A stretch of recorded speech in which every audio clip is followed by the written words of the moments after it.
So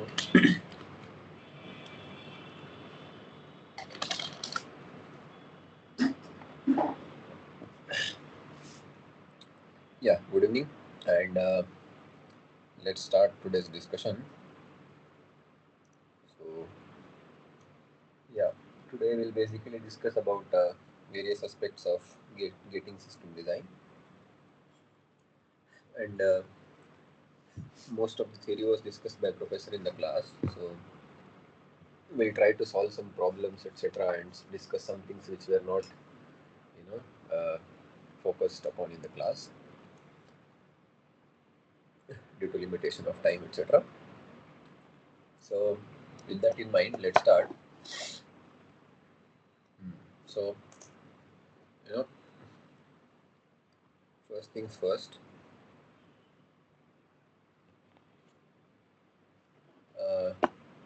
In the starting, I mean, week starting class, basically, so like today's objective or topic of the today's discussion is, gating system.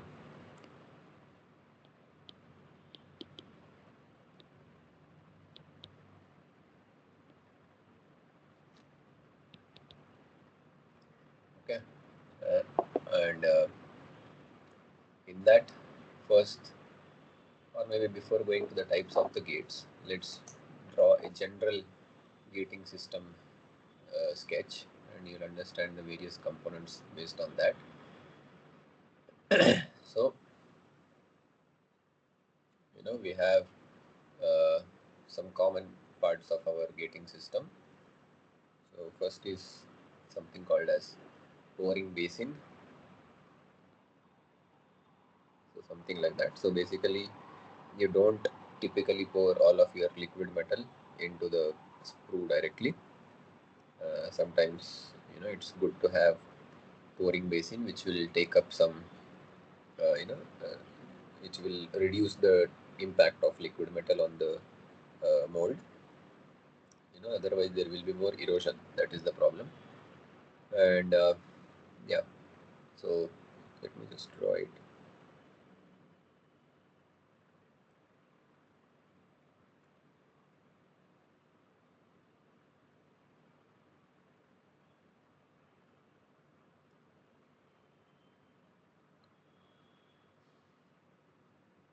And this is your mold cavity. So basically I'm just drawing a simple shape here, but it can be any shape which you desire to cast. And then you'll have some riser kind of components are also there, and then you'll have your mold cavity like this. And yeah, typically it will be some closed shape. So this is your typical gating system. This is general, okay, so it need not to be exactly same in all other cases, because depending on type of metal that you are casting or type of casting methodology that is required for the design, so those things, some things keep on changing. Not necessarily it will look like this, but this is a general idea. So as I said, you know we'll name different components so that it will become uh, like for our next discussion it will become uh, helpful. So this is called as sprue, and typically we start with this thing which is called as uh, here you pour the liquid metal. It goes from here, and you fill till the top of this guy. So like this. So liquid metal is filled till it reaches the top of the riser. So this is called as riser. Okay, so you start filling from one side, and you keep on filling till it completely fills the riser also. Okay, so and then you have mold cavity. This is called as gate or in gate. This is something called as skim bob. So to avoid getting impurities directly into the mold cavity, skim bobs are also there. And this is called as maybe runner. So runner makes sure that liquid flows from your sprue to the molding cavity, and that is the main function. Then you'll have this is called as sprue base well. So what happens? Uh, okay, and this is your pouring basin, and typically you have some strainers or something like that, so that any impurities in your liquid metal, they won't pass through directly to your sprue. And this is your typical system, gating system. And sometimes some cores are also put. So this is called as splash core. So what is core? We already studied. This is like hardened uh, components which will not melt easily. So they provide like thermal strength. And because what happens when this liquid metal is typically poured from the height, it will have like high this thing, what you call velocities and all. So therefore it may damage your sprue or runner and all those things. Therefore sometimes cores are also put in place. Okay, so this is your general schematic of the gating system design. And then there are different things. So basically what will happen, uh, liquid metal will be completely filled from this level to all the way up to the mold cavity, etc., and till the top of the riser. So typically this is when you stop the pouring. Okay, and skim bob, it takes away the lighter as well as denser impurities. So that is the function of skim bob. So this is how your typical gating system looks. Okay, and maybe you can draw one something like this. Okay, so then what are the objectives of your gating system? So as you can say, you know first of all we need to avoid, so objective of gating system. So there are certain objectives of gating system,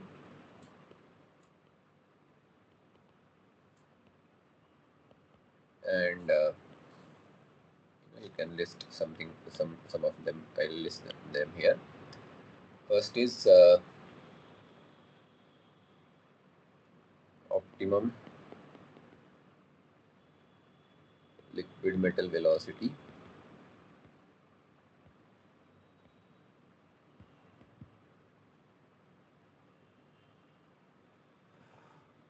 One second.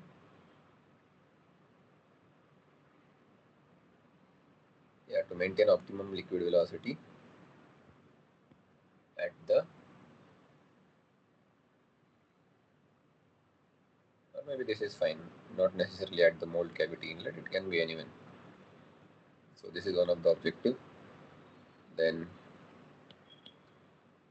second objective is to uh, minimize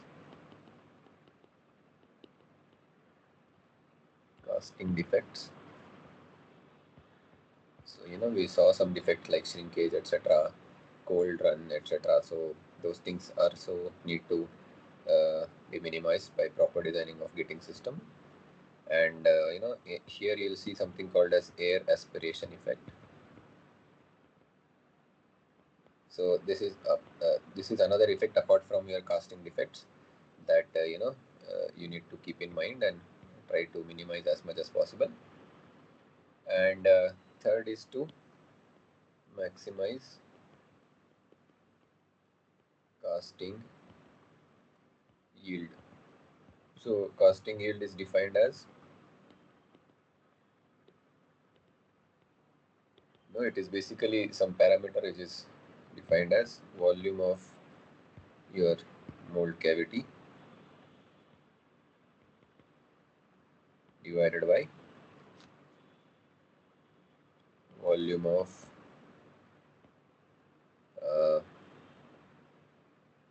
cavity plus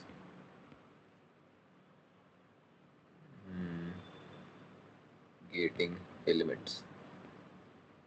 Okay, so basically total volume of your system into 100 if you want to mention it in terms of percentage. So this is sometimes also called as uh, efficiency of casting, and it is typically expressed in percentages. Okay,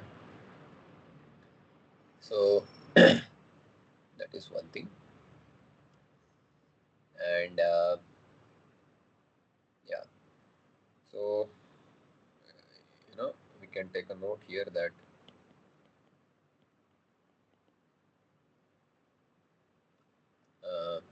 for some materials like for steel, iron, density of steel, iron is greater than density of respective oxides. So what happens when you pour liquid metal into the uh, gating system, because of air aspiration effect, etc., oxides are formed. But for steel and iron, typically density of steel is more than the respective oxides. So when you will have steel casting like this, there will be one oxide layer at the top. Okay, so oxide layer at top in case of steel or iron castings. Okay, so this is with respect to that. And if you have non-ferrous materials,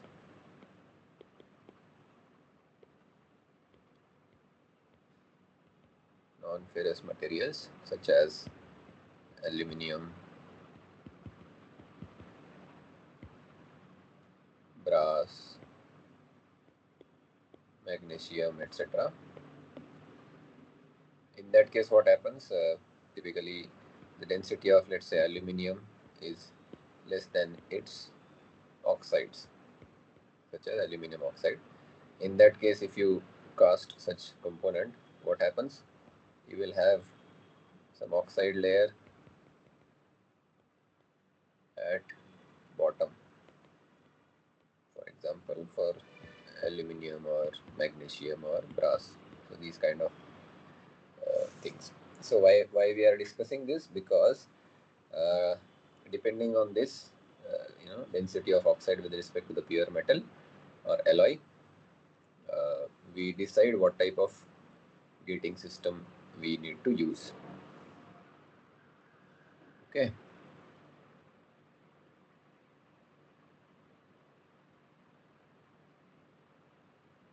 Okay, so therefore gating system design is to be done with this consideration. We'll see later that because of these properties, for steel and iron, we typically adopt top gate design, and for aluminium and for non-ferrous things we adopt typically bottom gate design. Okay, so we'll see that about all those things. And yeah, then let's talk about sprue, because uh, since we are discussing about gating system designs. So regarding sprue, there is one very famous question. I think it's in your assignment also. So sprue is the area from where uh, material or liquid metal comes to the runner. Okay, so you'll have, let's say, something like this as a pouring basin, and The idea is to have a sprue. So typically it is tapered like this, and we'll see why it is that, to avoid the air aspiration effect. So we typically apply some energy conservation or mass conservation principles. So this is your boring basin, and this is your sprue. Typically you'll name these as some heights. So these are the notations, okay? And this is your total height, because in some questions they don't mention separately, so you have to be careful. Okay, so assuming that you have liquid metal intake from the boring basin to the sprue, what is your mass or volume, or you just call it as mass or continuity equation, mass conservation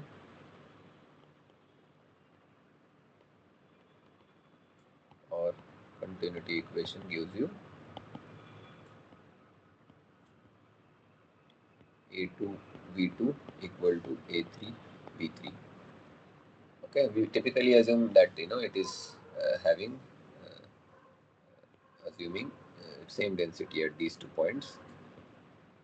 It's a big assumption because it typically initially it is liquid, then it keeps on solidifying, etc. But we assume that density at any instant of time is similar, because we typically analyze the liquid metal flow here.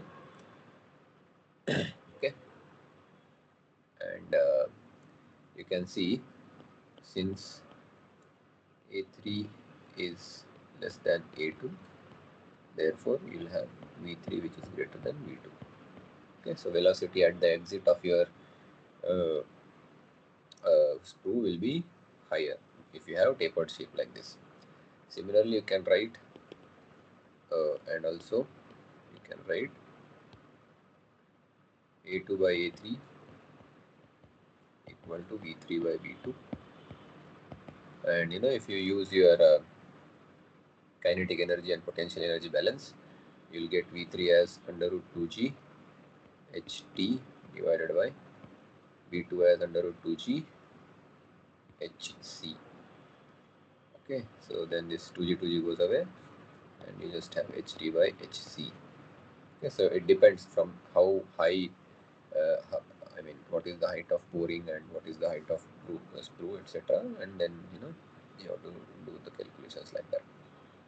Similarly, you can further simplify this as ht divided by hc is ht minus hs. So you can write it in this way also, depending on what is given in your question. Okay, but let's come to this equation 1, and if you modify equation 1, basically you have to take squares on the both side. Therefore you have ht by hc as a2 by a3 whole square, right? So this means your height is function of square of your cross sectional area at any point of height in your sprue. So therefore your ideal sprue shape has to be parabolic, because h is proportional to the square of the area.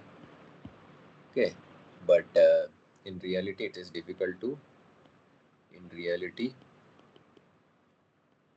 sprue shape is tapered. Okay, because we can't make parabolic shape, so in reality it is typically tapered cylinder. Okay, so this is also very important question, typically asked in many competitive exams. So you have to be careful. What are they asking? Are they asking you these things? Ideal shape, or this one, real shape. If they are asking real shape, then it is cylinder. Ideally, it has to be parabolic. Okay. And now the question comes: why do we have to keep A3 smaller than A2? Right. Question is, why A3 is smaller than A2. Okay, because then only you have parabolic derivation, right? So the answer is avoid air aspiration effect. Now the question is, what is air aspiration effect? So what happens? Uh,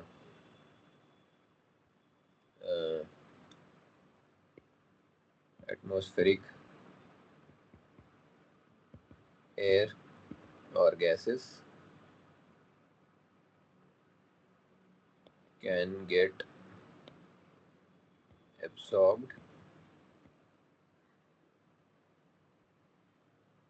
in liquid metal at low pressure areas in getting system.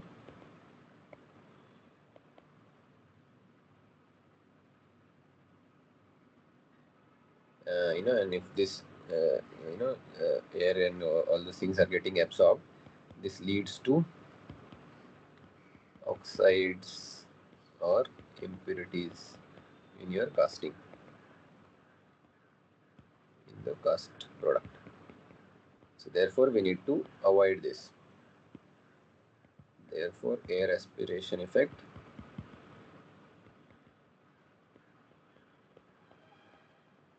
is to be avoided. Okay, so that is the whole idea. And you can see, if instead of being tapered, if you keep the sprue as this, typical cylinder, what happens, you can see, let's say this is our 2-point and 3-point sprue. So V2 will be smaller than V3 always, because of this potential energy change into kinetic energy change, and therefore P2 will be greater than P3. So low pressure area at the bottom of the sprue. So therefore the probability of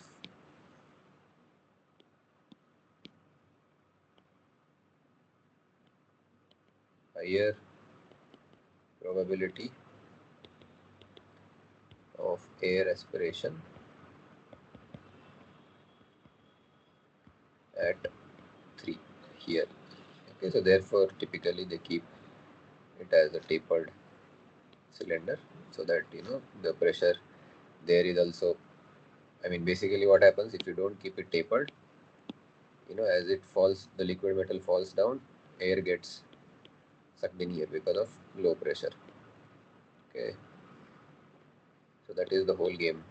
So you reduce the area also in such a way that air aspiration doesn't take place, or it is limited.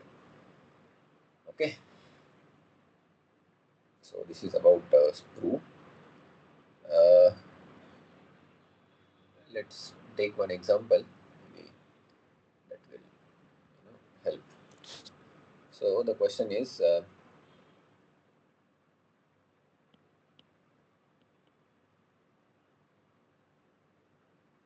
height of sprue is 200 mm.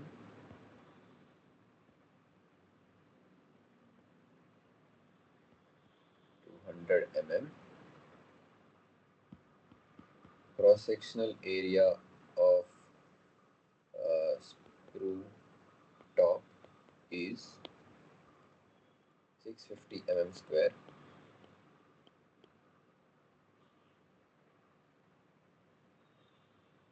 Rate of liquid discharge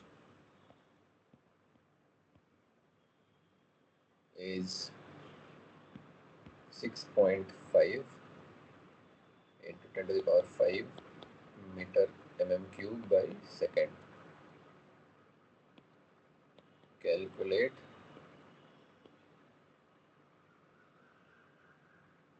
cross-sectional area at screw bottom. Okay, so this is the question. So now let's see what all is given in this problem. So as per our drawing, this is 2 and 3 point. Flow is from top to bottom. They have given the total height, which is 200 mm, the sprue height, and they have given area at top of the sprue as 650 mm square, and rate of discharge, let's say Q is 6.5 into 10 to the power 5. Okay, so we can do one thing quickly is apply mass continuity at the top. This will give you V2 as Q by A2, right? So 6.5 into 10 to the power 5 divided by 650, that will give you the answer in mm per second, right? So that will be 650, right? So I think 1000 mm per second, which is quite high velocity if you think about it. And now we need to calculate this thing, right?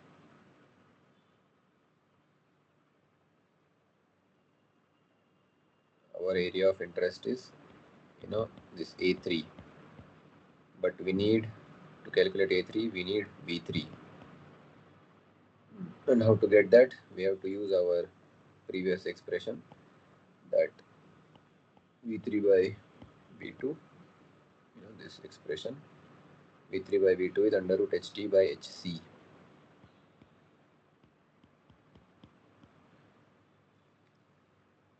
Okay, so now the question is, what is HC? Because we don't know HC, right? Or HT for that matter. We only know HS, which is 200 mm. So, but we know that HS plus HC is HT from our previous figure. Now what we can do is, V2 is under root 2G HC, right? So from here you can get HC, which is V2 square by 2G, correct? And V2 we already know, this is our V2. G is nothing but 9.81 meter per second square. So if you want to convert it into mm, it will be 9810. Okay, so G is nothing but acceleration due to gravity, 9.81 meter per second square in standard units. It will be 9810 in mm per second square if you want to keep that way. So then you'll get HC, HS we know, so therefore we get HT also. So therefore what happens, V3 is nothing but V2 into under root HT plus HC, right? And you can write HT as HS plus HC by HC. So that will be nothing but 1 plus HS by HC. So you have to calculate HC from here.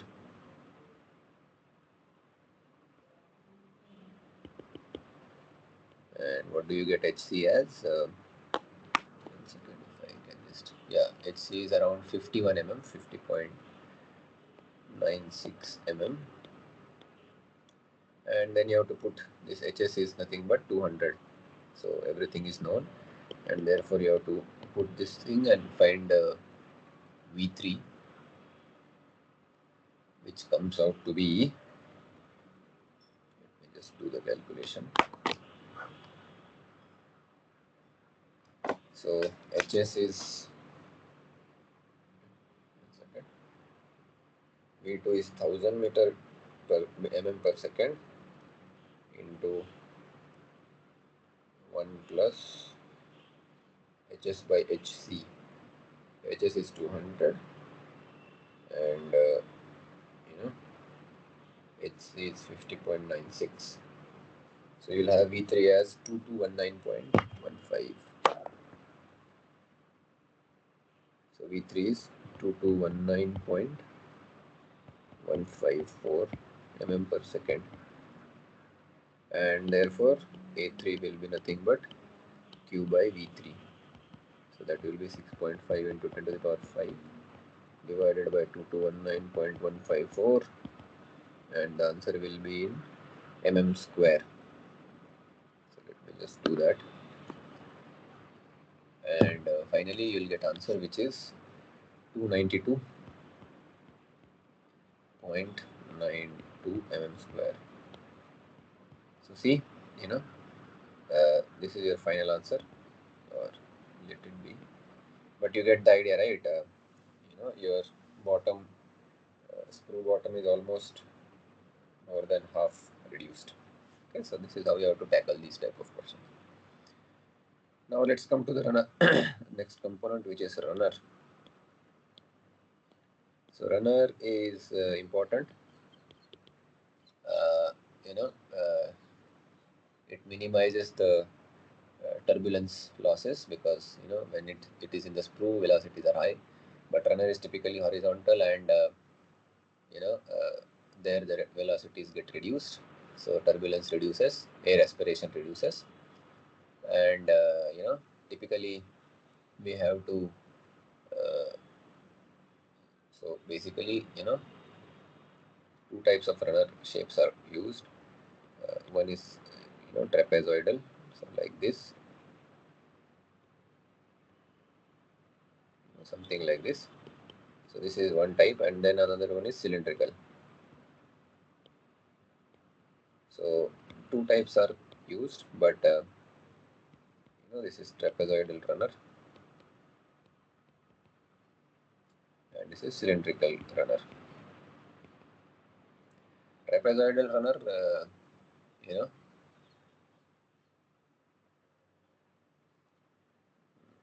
reduces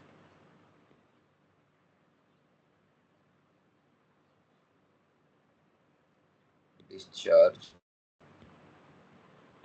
and turbulent losses, but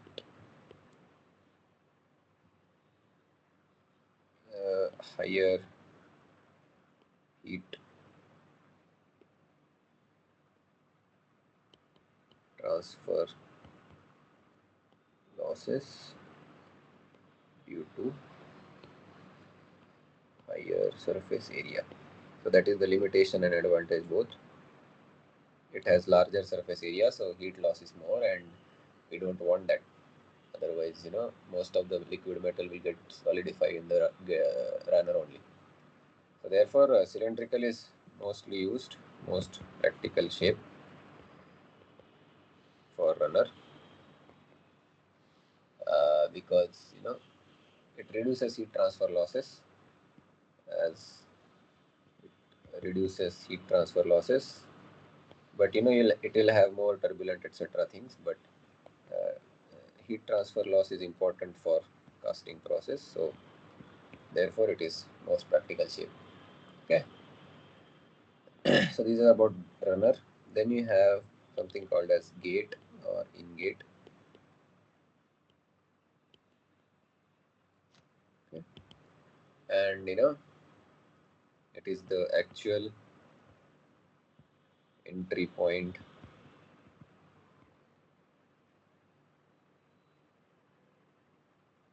through which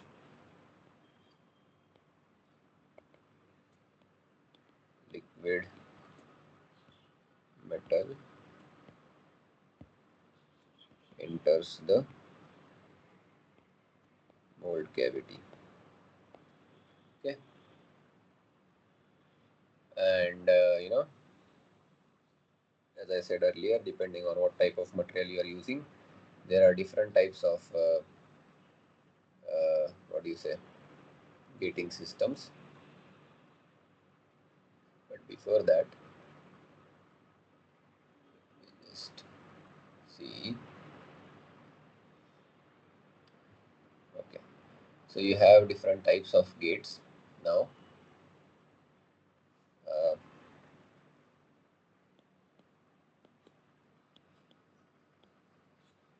types of gates.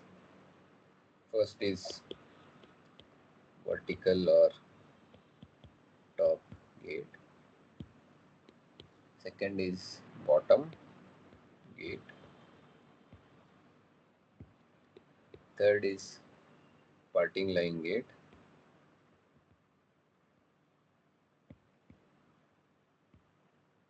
Okay, and fourth one is step gate. This is also important, especially for bigger castings. It is important. So let's talk about first one, which is top gate. And as the name suggests, it will be nothing but it will look something like this. You'll have screw like this, and then you'll have your mold cavity like this. Sorry.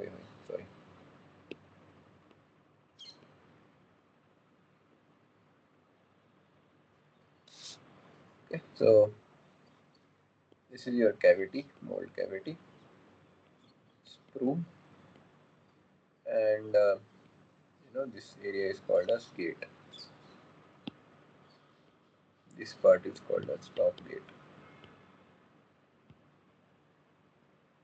Okay, because it is at the top of your height of your cavity. Then there's a typical derivation of how much time it takes to fill the mold cavity, etc. So this is your HT as we discussed earlier, and this is your height of your mold cavity, and then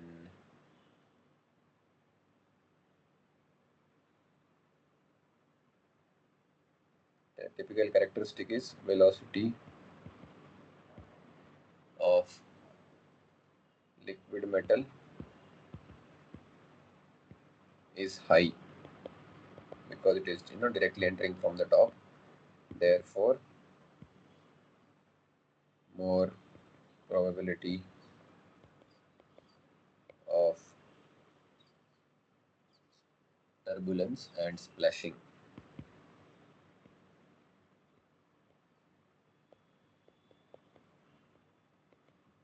Okay. So therefore, it is not suitable for high depth or not suitable for high depth castings because with high velocities it will damage the mold, no? And also for non-ferrous materials or metals. The reason is the same as I discussed earlier.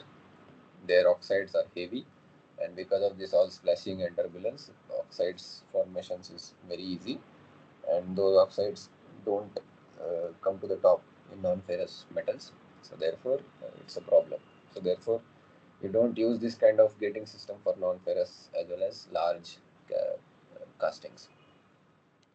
But it has a favorable temperature gradient. Sometimes they ask this type of questions also in MCQs. And what is the temperature gradient here? Let's say capital T is temperature and with respect to height. So as the height decreases, the temperature also decreases, because what happens initially, molten liquid gets filled at the bottom and then it solidifies, and like that. So you have directional solidification.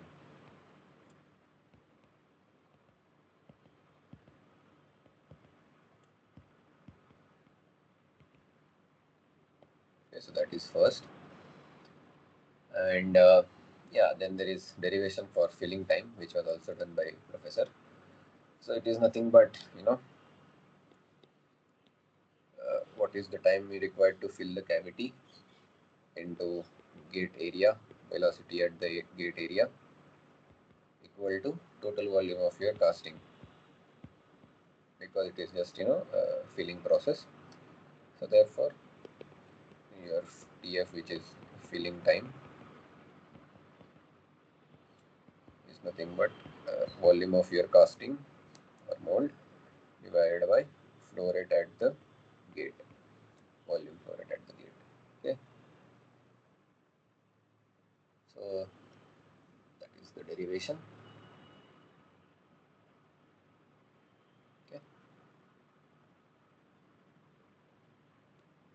yeah, so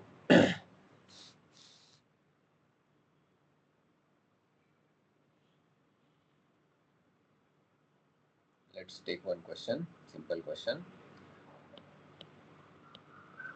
So they have mentioned that mold cavity, this is your mold, the dimensions are 50 by 25 by 10 centimeter cube, and you have top gate like this, and pouring height is 15 centimeter, oh not centimeter, 15 mm. Okay, so they have given you the HT value. So HT is given as 15 mm. Oh no, it is all in centimeter, sorry. Yeah, so total height is 15 centimeter, and they have mentioned that area of gate is 5 centimeter square, and to find the filling time, okay.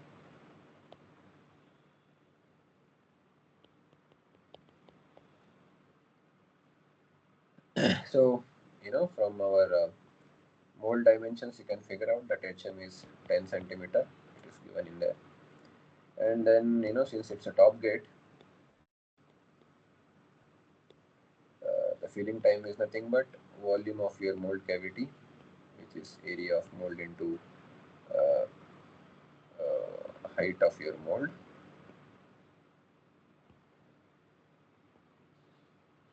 okay, divided by area of gate into velocity at the gate. So this volume is already given, it is 50 into 25 into 10. Area of gate is given as 5, and we have to calculate velocity into, since we are talking about centimeter, it will be 98.1 into height is 15. Okay, so you have to solve this, and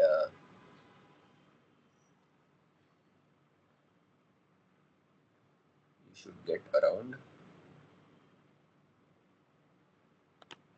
1 second, I will calculate.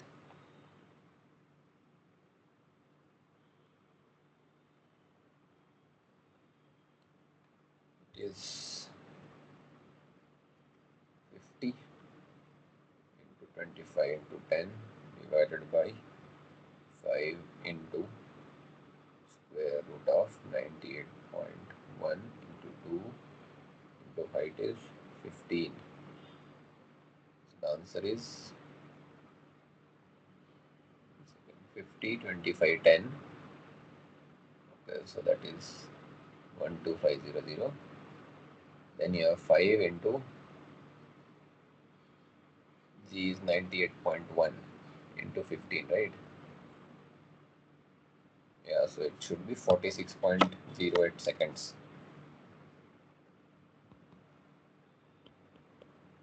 46.08 seconds. So this is your filling time. So like this, you have to do the calculations. Now, let's go to the next case, which is bottom gate. And as the name suggests, in bottom gate,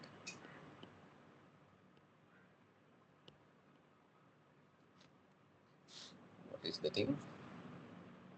You'll have a gate system like this.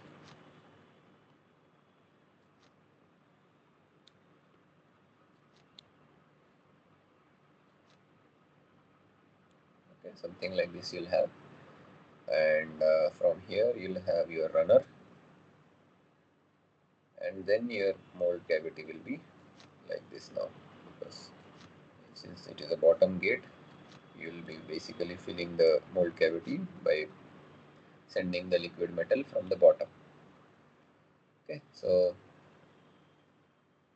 this is your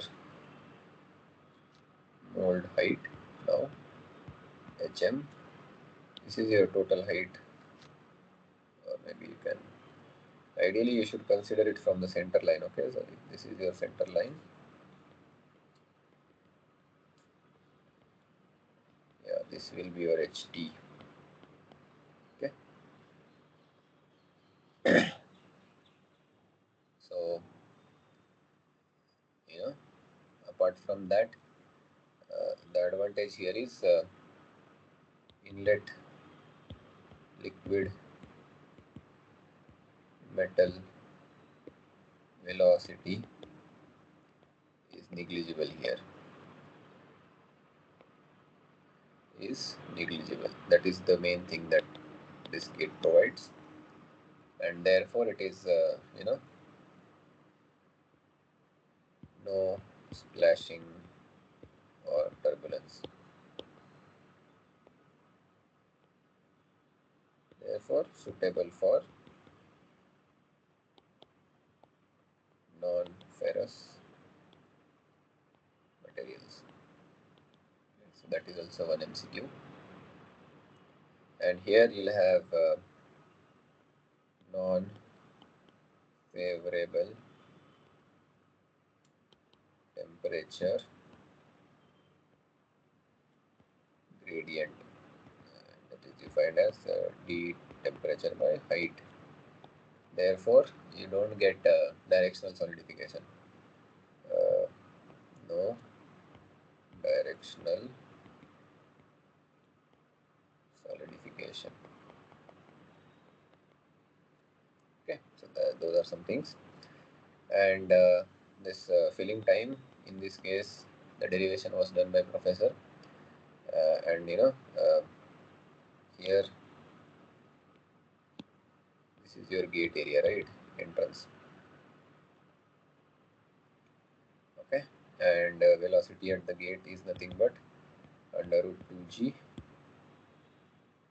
ht minus h, ht minus h. And what is h? Let's say if you have filled the liquid till this height only, so this becomes your h.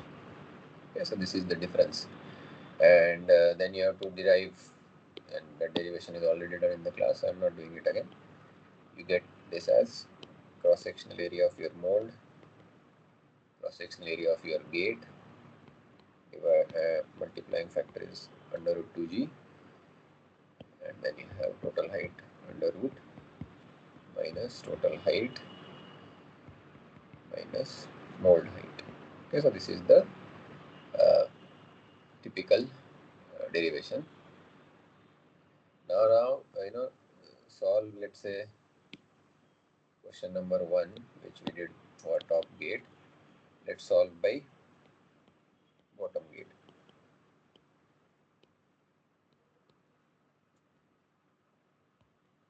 So now, what all information do we have? Mold dimensions are 50, 25, 10, right?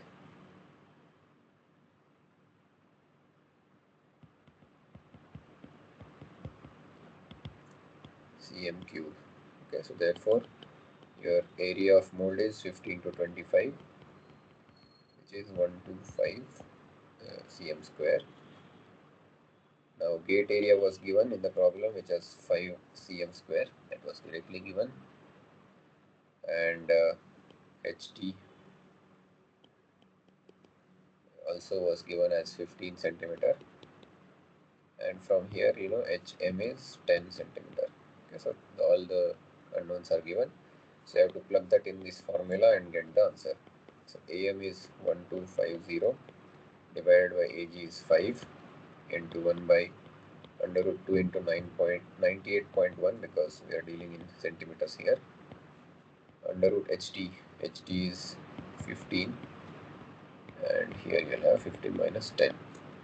Okay, so this is your filling time in case of bottom gate system. So let's just calculate that also. So you have in bracket, which is 15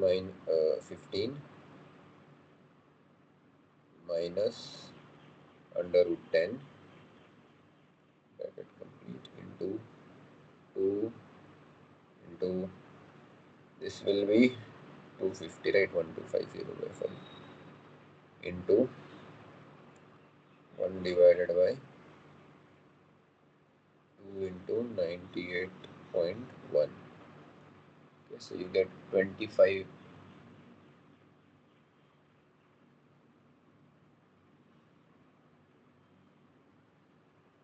Yeah, 25.37 seconds.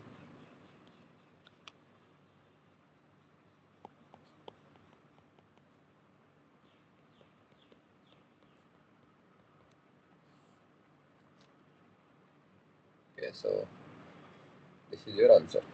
Okay, so like that you have to solve such questions.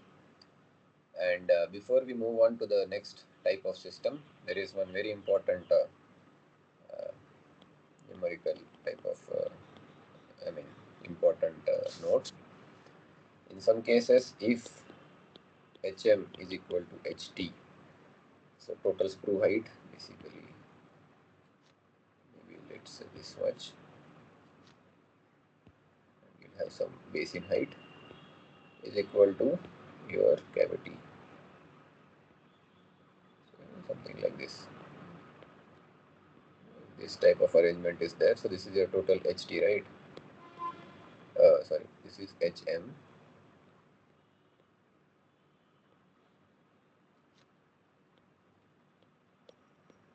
which is equal to ht.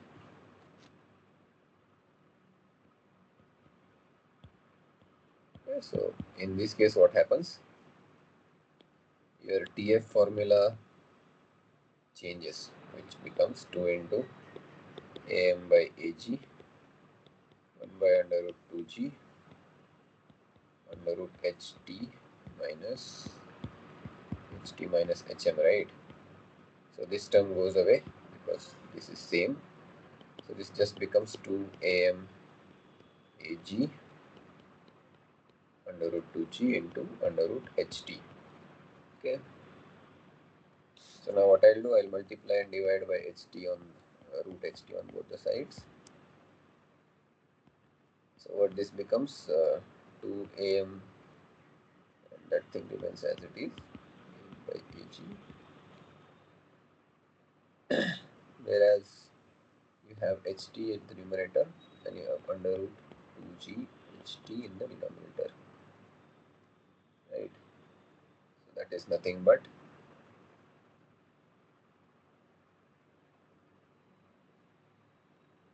2 into am by ag ht by under root 2g ht. Under root 2g ht is nothing but v3, right?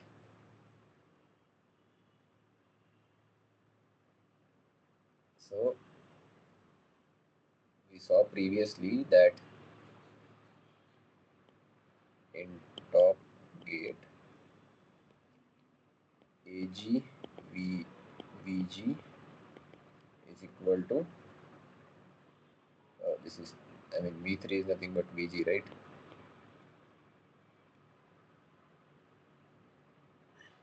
So ag vg is nothing but am hm, right? So you have to put, this is nothing but ht by vg, so this becomes 2 am ht by am by hm, right? And since am and hm are same, these terms go away. So you'll have, this is, tf into top, let's say, and this is solidification time in bottom gating. So tf comma b is for bottom and t is for top. So therefore, yeah, you'll have one,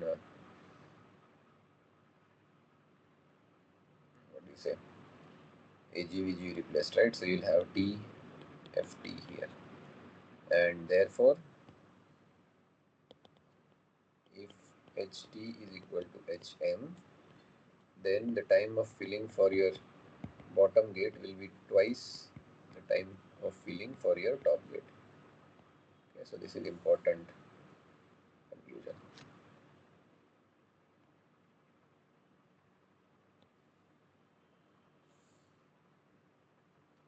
Okay, so you should remember this. So if HT is equal to HM, bottom filling will take exactly two times the time required for top filling. Okay, so this is also important. I think one question is there on this from your in your assignment also. So let me drink some water and we'll continue.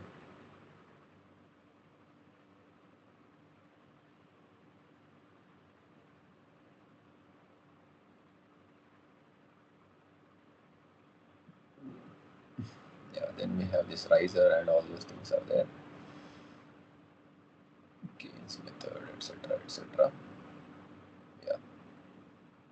Okay.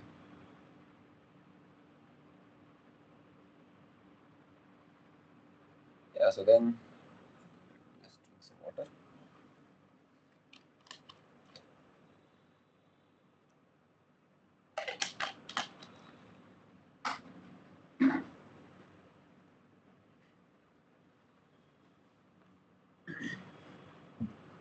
Yeah. Okay.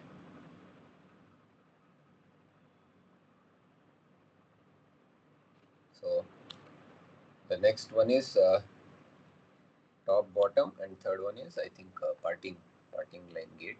Yeah.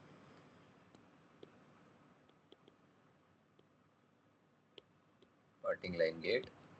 So it's nothing but combo of uh, combination of top and bottom gate. So basically you use good things from top and bottom. So and this is like mostly commonly used type of gate. So in general, if you don't know what should we do about top or bottom, just go for parting line. And in that case, what happens? It looks something like this. Something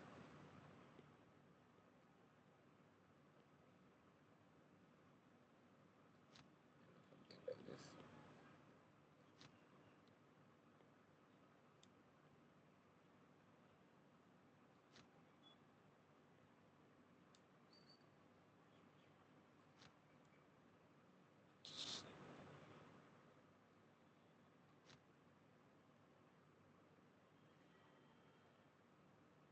Yeah, actually in all these drawings there will be one riser also. Okay, so we have not shown that, but you need to understand that there will be riser also. Typically we are not showing it, but because in top gate system the screw itself becomes riser later. In bottom gate you need a separate riser. Similarly in parting line also you need a separate riser. Okay, so it looks something like this.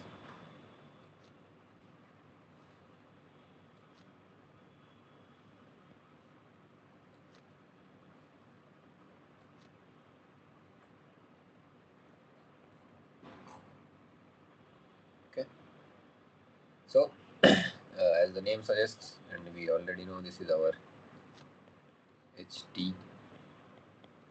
So this part we solve by bottom gate. We consider this as our HM, and this part we solve it as top gate, and this is our HM. So maybe we can write them as HM dash. So total filling time is nothing but TF calculated using 1 plus TF calculated using 2. So this is the combo of both the systems. Okay, so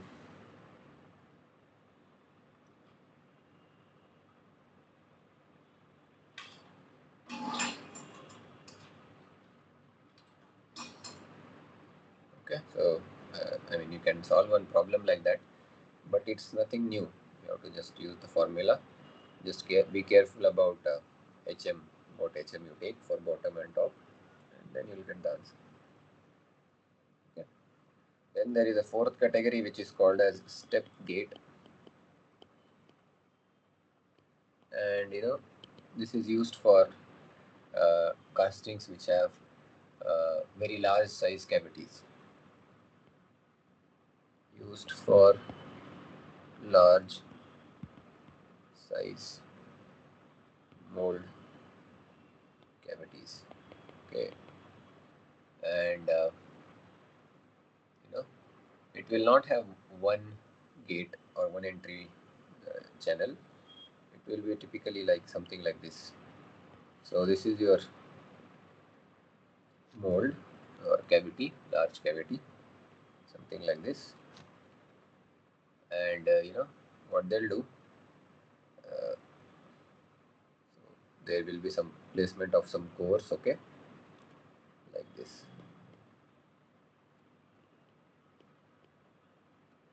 So if you are pouring something into this cavity, it will go from, okay, so if liquid metal is coming, it will go from this side also, this side also, this side also, and this side also. So therefore you have more number of gates in step gate. Okay, so this is your mold cavity here, which is huge. Okay, and typically in this case, the reason why we do this is because uh, you know reduction in filling time with minimum turbulence. That is the advantage.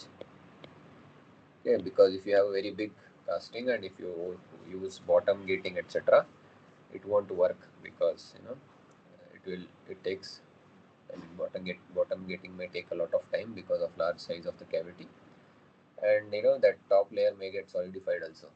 So you'll not have fully filled cavity also if you only follow bottom gating for large size cavities. Okay, so that is about gates, and then there is one important classification which is called as unpressurized and pressurized gating system. So I'll explain that with the help of diagram.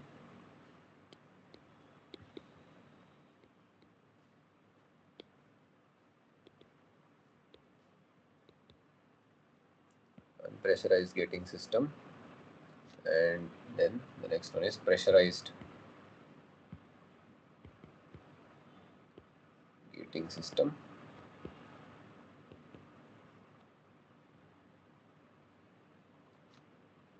Okay. So here typically this is your screw, and you'll have some cavity here,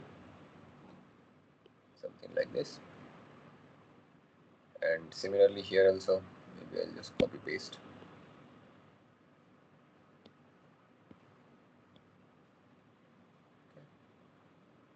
So here also we have similar thing, but the only difference is, maybe I'll just redraw this part.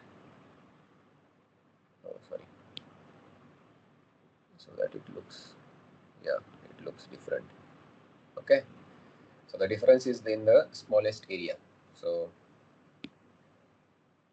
here, let's say this is the smallest area, and this is the, so this is called as choke area. So here it will be this choke area. Choke area is nothing but the smallest area in your gating system. Okay, so we'll talk about that also in a minute.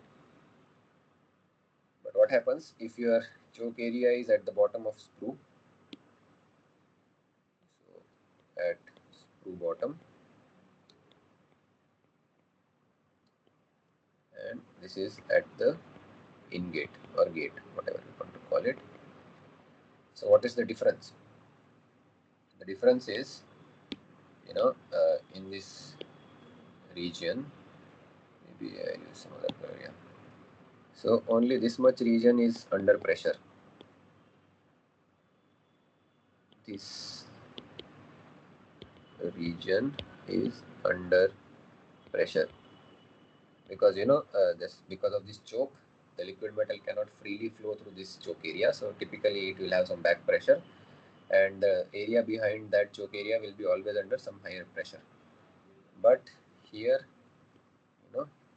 since the pressure is not higher, possibility of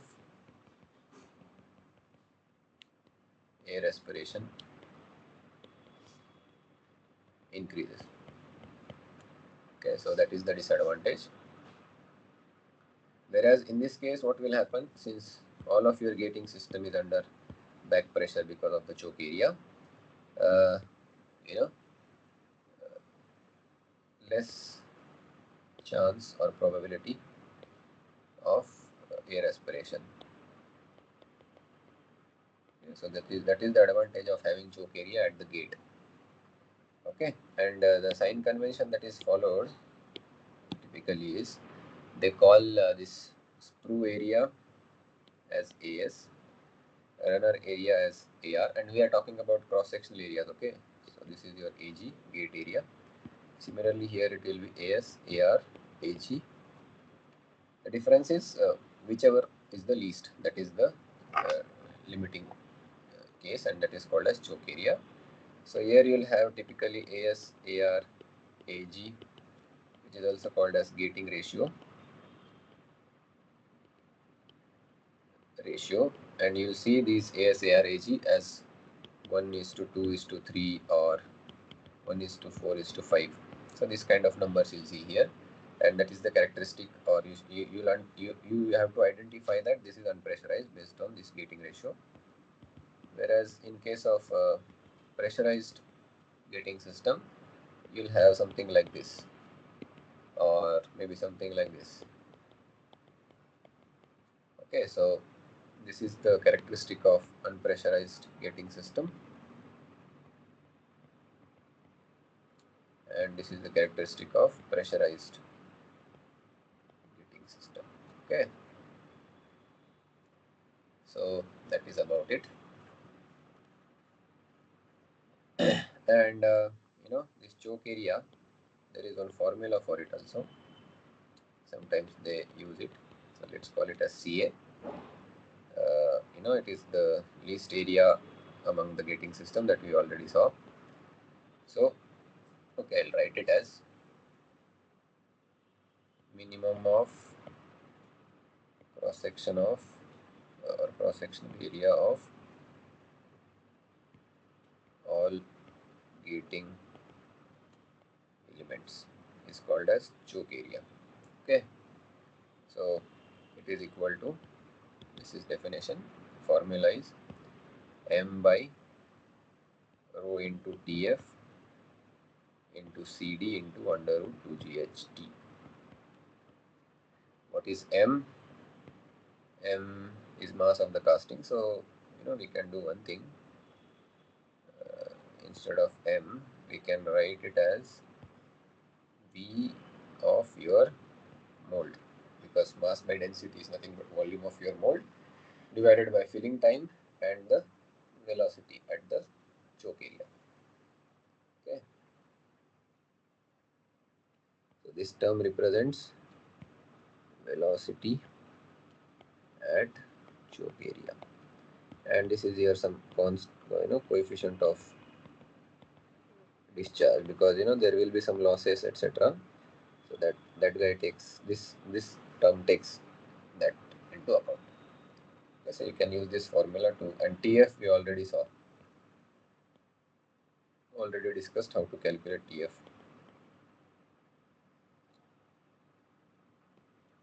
Okay. Okay, so sometimes this type of formulas are also used. Okay, so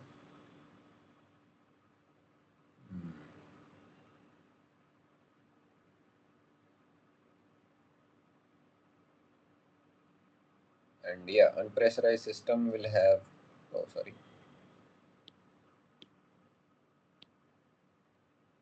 low casting yields. Okay, because of this air aspiration effect, etc. So yield is bad, whereas pressurized gating system will have better casting yields. Okay, so you should remember this also.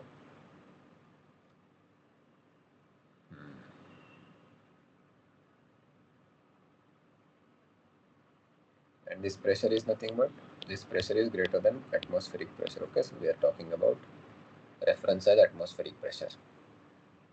Okay, so now one trick question.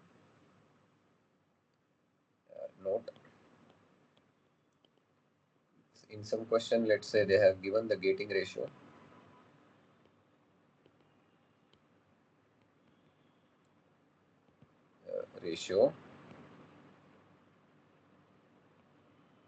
which is ASAR AG as 1 to 1. So now what is this? Is it a pressurized or unpressurized gating system? This is also called as pressurized gating system.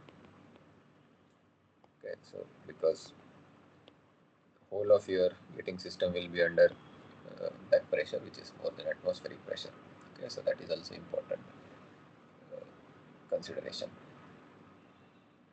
Okay, so then we come to the risers. Okay,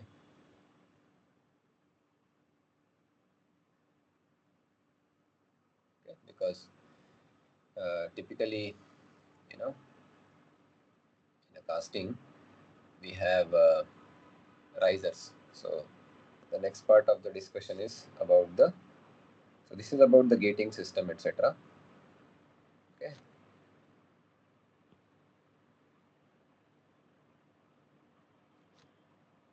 now the next topic is about riser characteristics.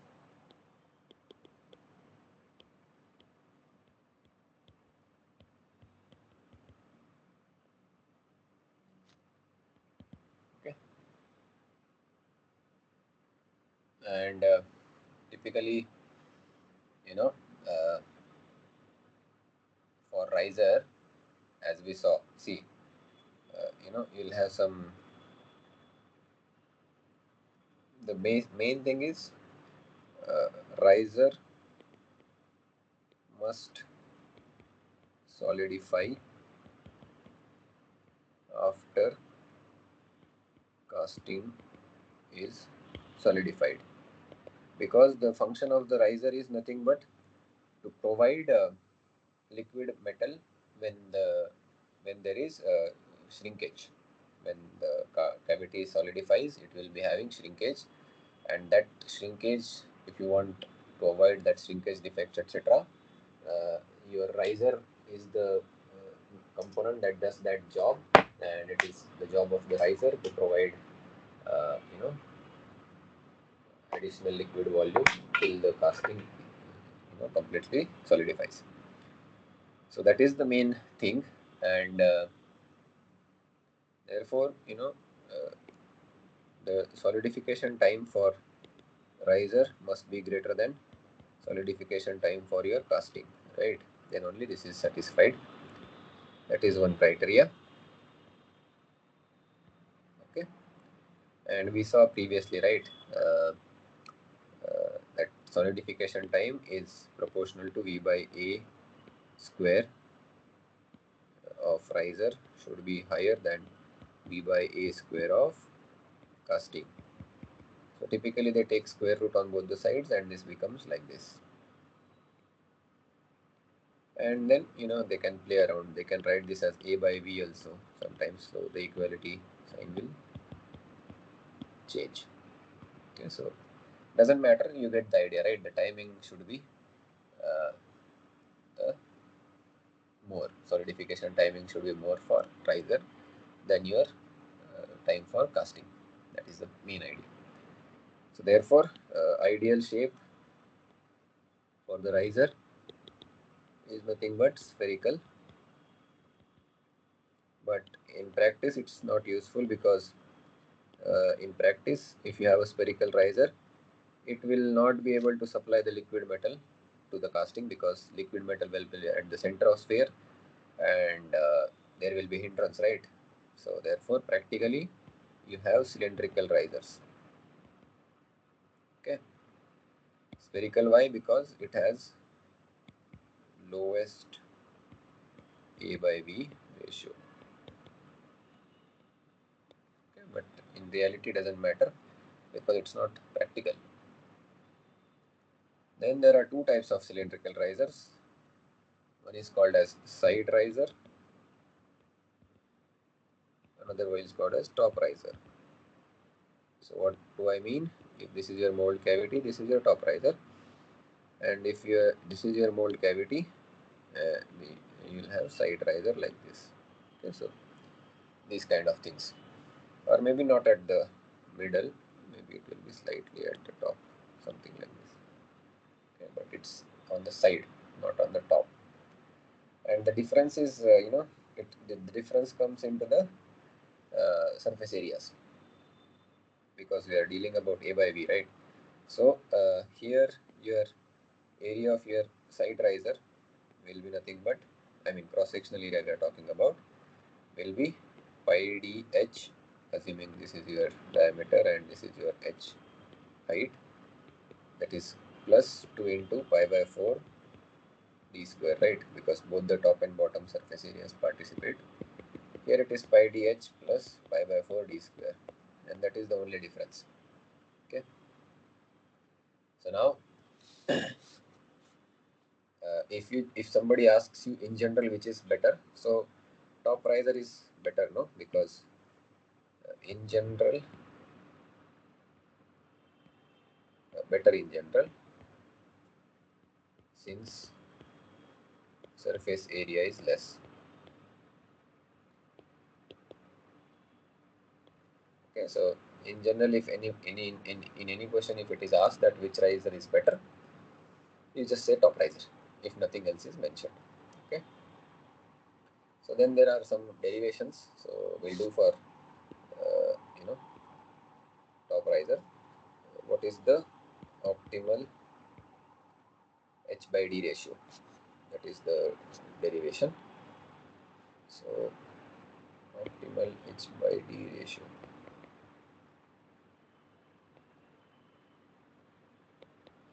We need to find the optimal H by D ratio.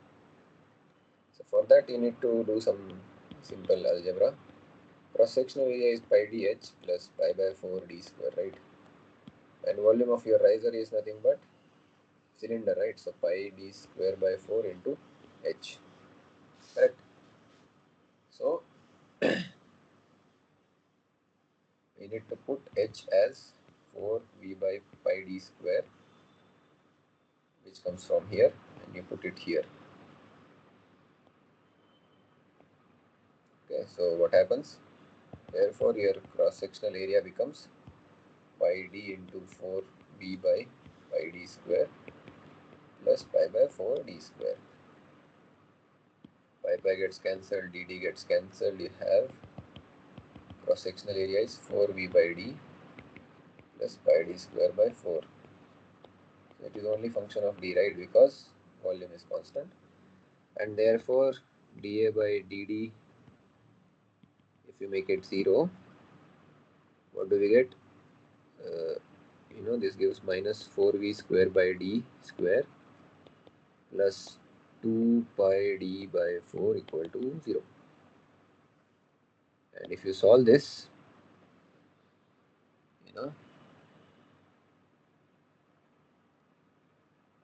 you get v equal to pi by 8 d cube, but we know that it is pi by 4 d square h. So therefore you get h equal to d as the d by 2 as the optimal condition. And for this guy, which is side riser,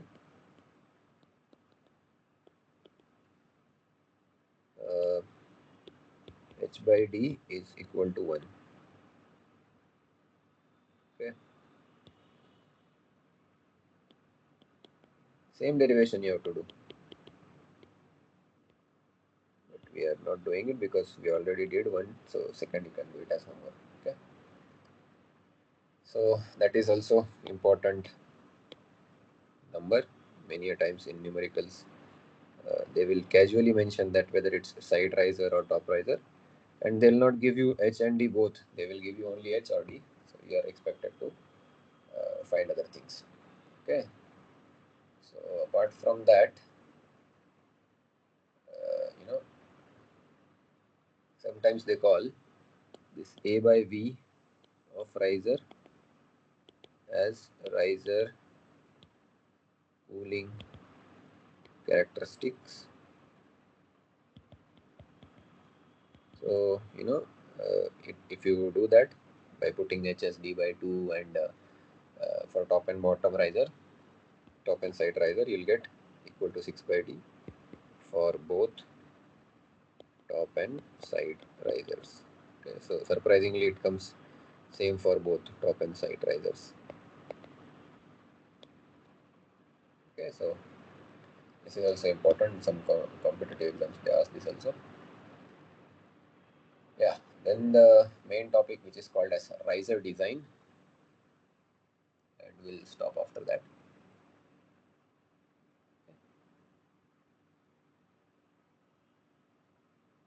Yeah, so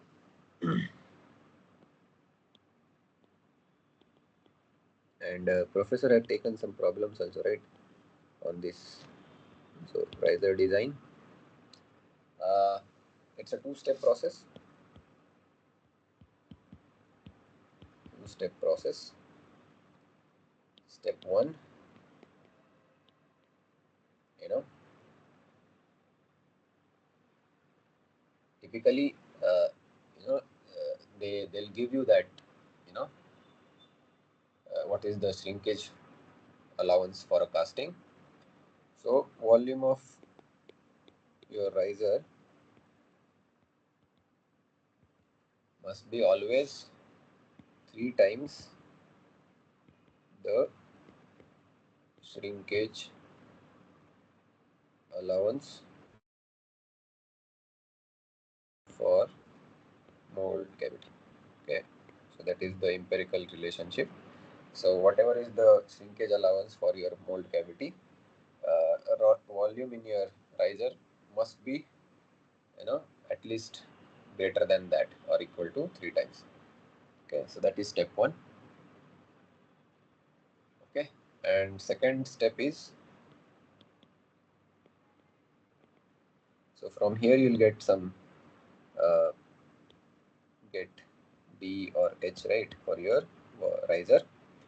Then in step 2 you have to check if this A by V of riser is less than or maybe equal to A by V of casting, and depending on the answer, if this condition is satisfied, then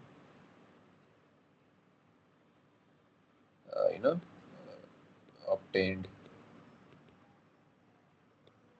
riser dimensions are correct. Okay, but the main thing comes if it is no. So in that case, what it means is your riser will solidify first, then your casting. So in that case, you have to be very careful. In that case, you have to back calculate D or H using A by V of riser equal to A by V of casting. Okay, and in that case,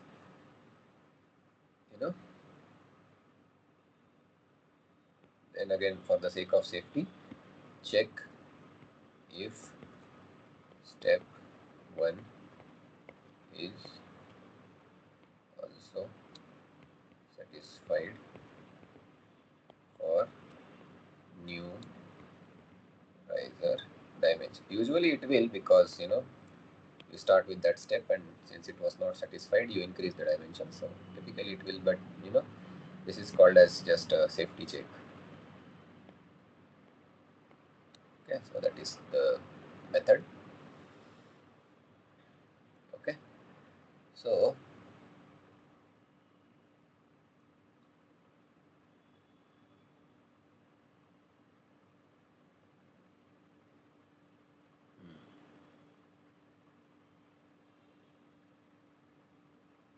one second.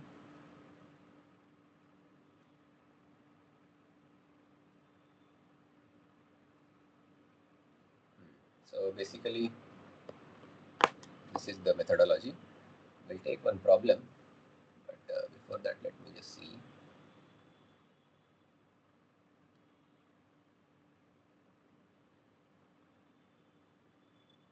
Yeah. So maybe we can take one problem. Okay. So yeah, let's take one problem. This type of problem was already discussed in the class also. So this is like a revision for you. So I'll just give you the brief information what is given in the problem. First of all, it is given as the side riser design. So that is first information. Casting dimensions are given as 25, 12.5 into 5 centimeter. Okay. It is mentioned that the shrinkage allowance for casting is 3%. Okay.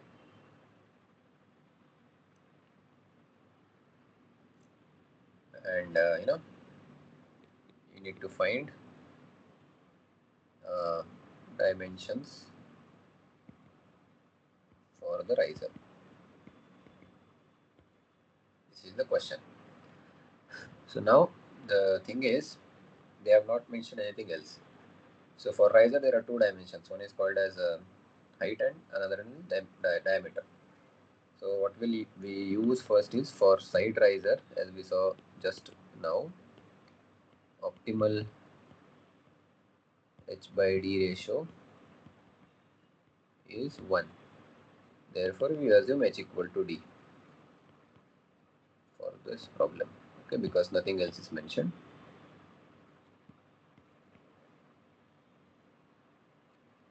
Okay.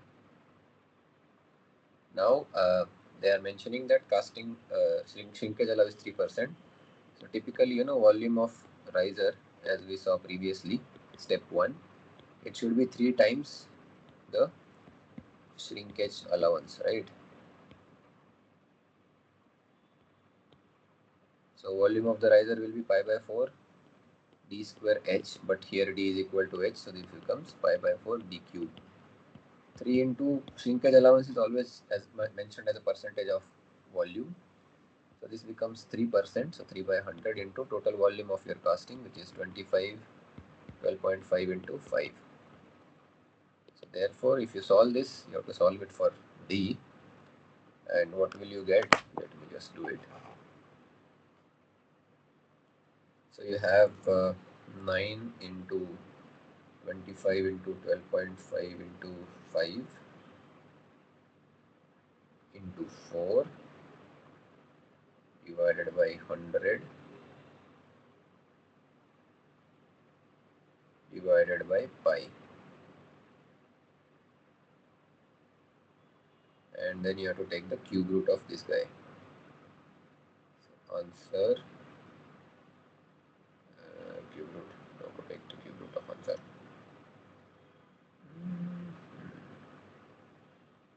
No. Cube root is nothing but 1 divided by 3. Yeah, so you have the diameter of your side riser, which is also equal to your height, as 5.636 centimeter. Okay, but this is only step 1. Okay, so you have to be careful. Then you have to check step 2. You have to check the A by V of your riser must be less than or equal to A by V of your casting. Correct, no? So what is your, this is, you have to check.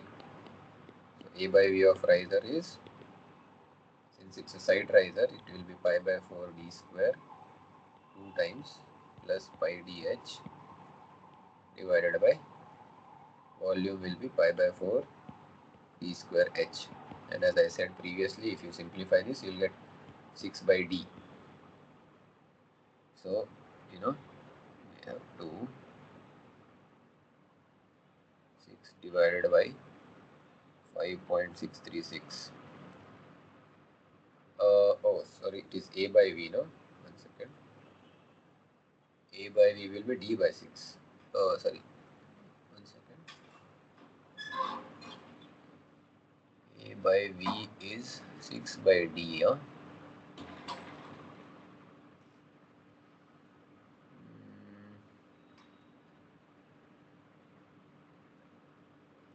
5.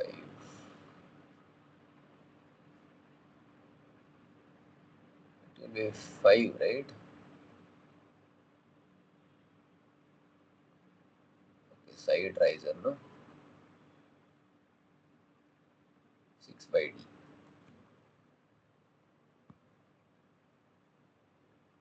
A by V is 6 by D, correct? Yeah, 2 plus 4, 6. So here A by V is 6 by D, so that is 1.064. Okay. And A by V of your casting comes out to be, what is the area for your casting? It's a cubical casting, right? So, uh, you know,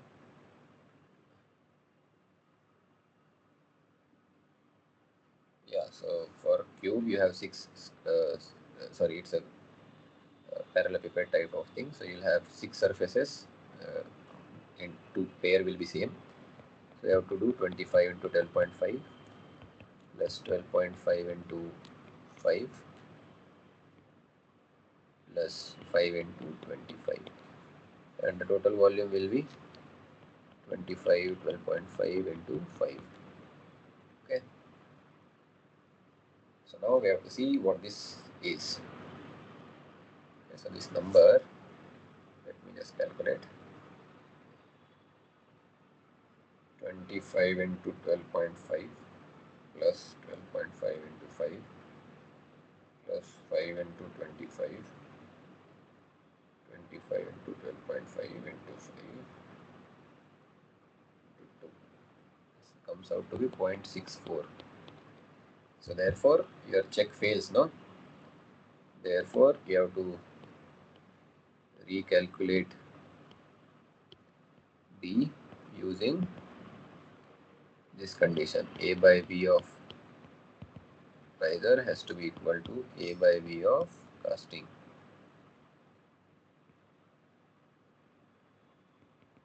Correct, no? Therefore, you have now this A by V of riser is 6 by D equal to 0.64. So here D becomes 6 divided by 0.64. So 9.375 centimeter. So this is your final answer. And you'll check. I mean, if you go back and check whether your volume of riser is more than the shrinkage allowance, 3 times the shrinkage allowance, that is satisfied. Therefore, this is your answer. So like this you have to do. And there is something called as Crane's method. So how to use that is already uh, told by professor, because they will give you some plots and all. The main thing to remember is the axis. What are the axes representing? So you'll have some parabola like this, and if you lie on this side of your parabola, that's a sound casting, and here you'll get defective casting. Okay, and this axis is nothing but volume of riser divided by volume of your casting. Okay, so VR is volume of riser and VC is volume of casting. We used VM also previously as volume of mold, so that's why I'm clarifying. These are same thing. And this axis is called as freezing ratio axis, which is nothing but sometimes called as FR, equal to A by V of casting divided by A by V of riser. Okay, so that is the main thing. And for this, if you consider this as y-axis and this as x-axis, equation of parabola is given as x equal to a by y minus b plus c. These ABC constants are they have some found in data books, etc. You'll get from there. So your x is FR, freezing ratio, becomes equal to a by this VR by VC ratio minus b plus c. Okay, so you have to remember it like this. Okay, but the disadvantage with this method is for complex shapes, calculation of freezing ratio becomes difficult. So so normal some foundry workers or something like that is there. It will be very difficult for them to use this method. Okay, so therefore one additional simplified method of Crane's method version is NRL, National Research Laboratory, or shape factor method. So here what they did, they replaced the freezing ratio by some simple which is called as shape factor. So nothing difference here. Freezing ratio is replaced by shape factor. Okay, this is naval research. Okay, not national research, naval research. So you'll get similar type of plot here. I can just copy this only.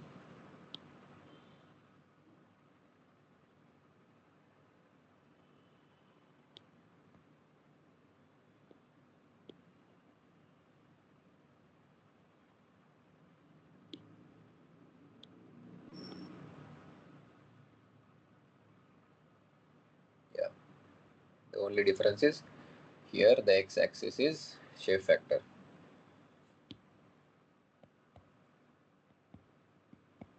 Okay, so that is sometimes called as SF, is nothing but length plus width of the casting divided by thickness. Okay,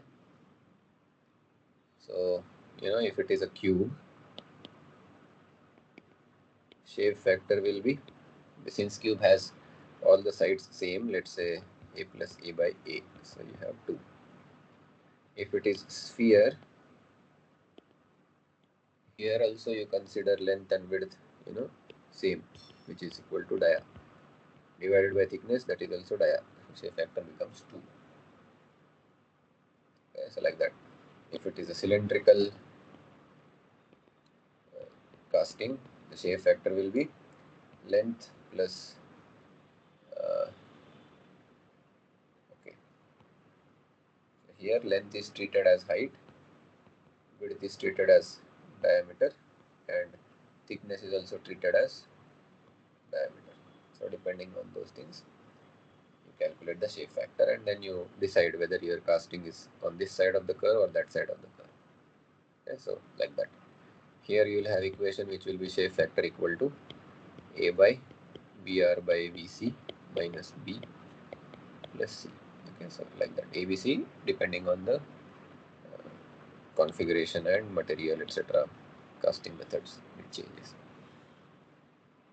Yeah, and then this NRL method or shape factor method can be further useful for uh, appendage volumes. So I mean, you know not this method, but we typically use some correlations,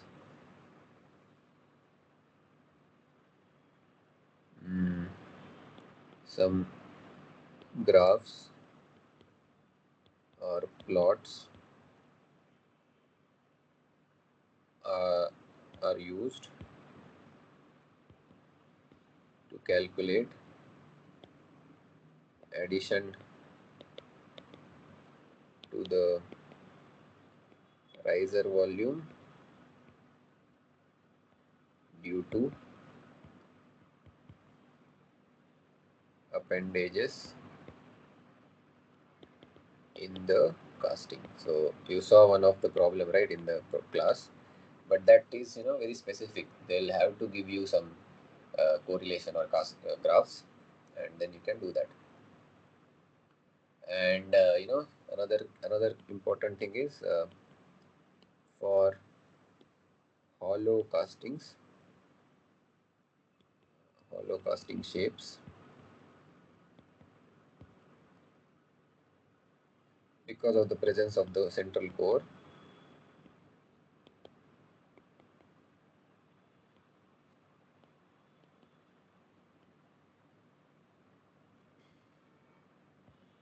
a correction factor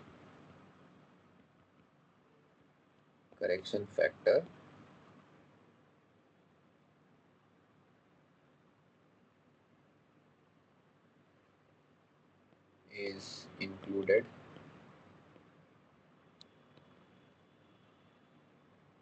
to calculate effective plate thickness. So these certain modifications are done typically to make this method applicable to other things. Okay. And yeah, then there is last method, which is called as modulus method. So this is the simplest one.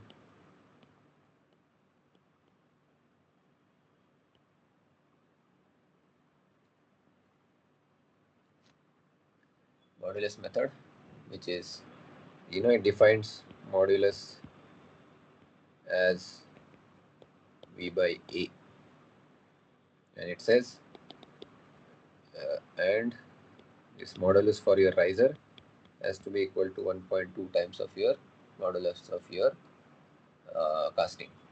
Okay, so this factor is you know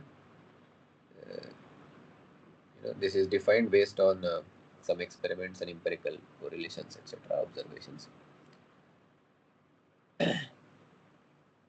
So as this is very simple method, this is applicable for simple shapes only.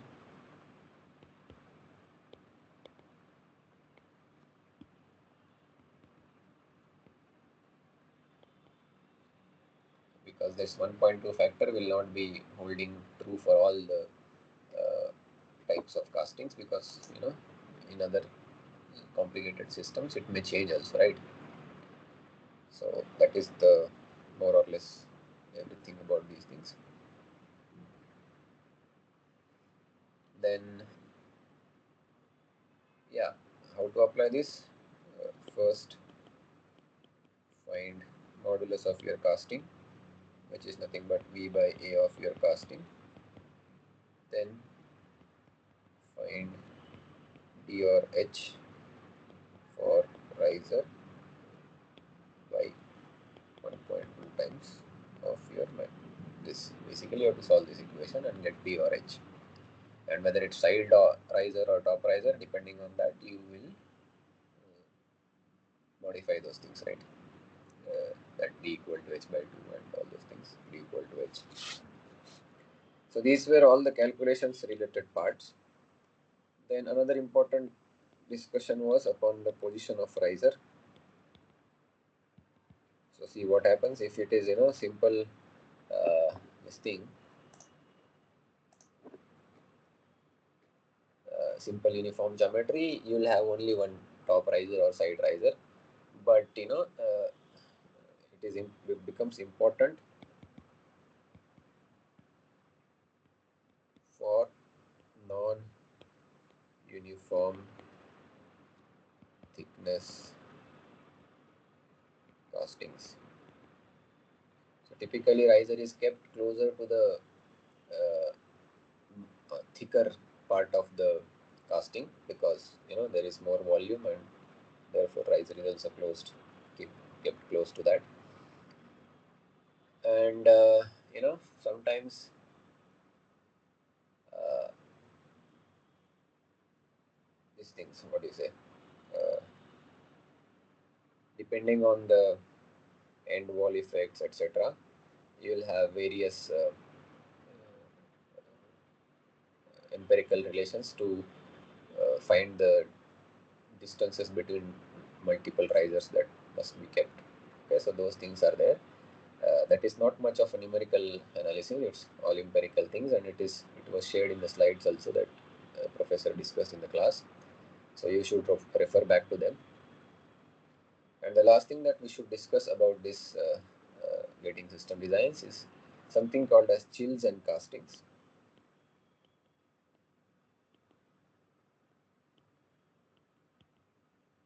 Not castings, sorry, chills and paddings.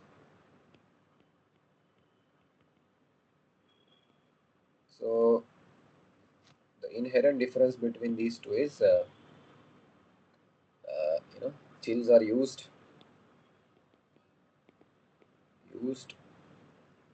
at minimum cross sectional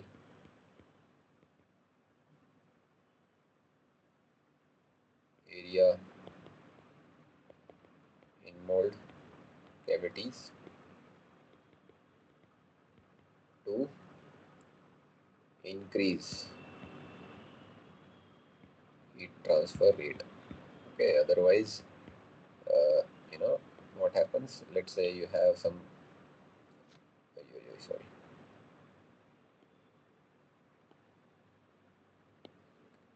some area like this in your casting.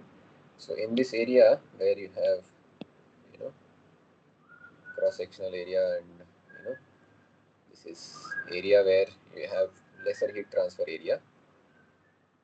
So what typically is done is, maybe I'll draw the bigger circle. So in this kind of situations, they will put one metallic or high thermal conductivity material like this, which is called as chill. So this is chill.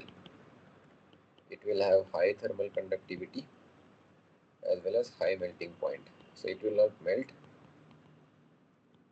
easily, and it has high thermal conductivity, so it increases the heat transfer rate from this area to avoid any warpage or shrinkage or disformation or something like that. Okay, and as a result, you get directional solidification.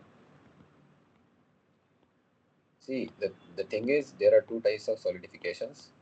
One is called as directional, and another is called as progressive or natural. Progressive or natural is like typically what we, if you have liquid metal and just pour it somewhere and keep it will solidify naturally by rejecting its heat to the ambient. That is called as progressive or natural one. Uh, Actually, it should not be called as minimum. It should be called as critical.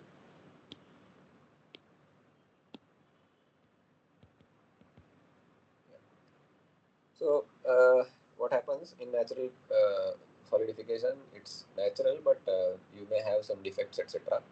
So, because you don't have any control over the process, so because of impurities and all, or maybe some temperature gradients because of non-homogeneity of the material, there will be defects. So, typically we try to control the solidification front, and it is called as directional solidification. And chills and paddings help in that, and that is good because then we can have lesser casting defects. Okay, and paddings are also used at critical cross-sectional area, but their objective is not to increase the heat transfer rate. 1 second.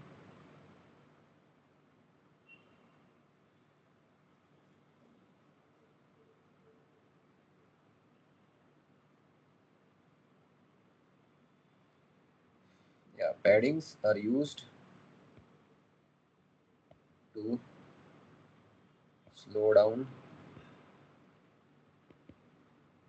the cooling and solidification process.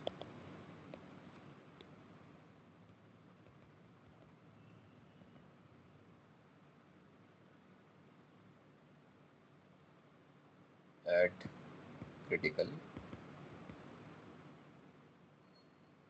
areas of the casting. Okay. Here the objective is not to have high heat transfer rate.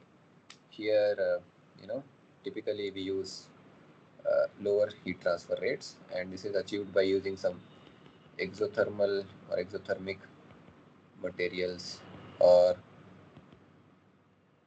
insulations around the casting mold. Okay, so these kind of techniques are used for that.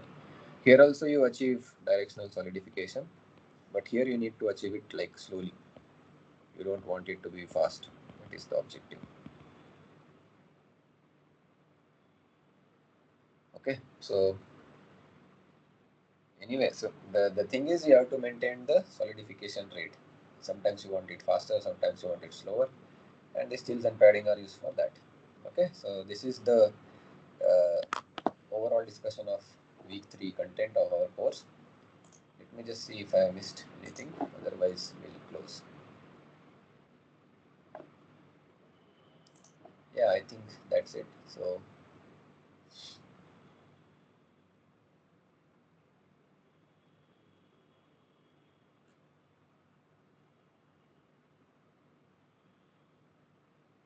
yeah, that's it. So yeah, anyway, I'll close the class now, and maybe we'll discuss next things in the next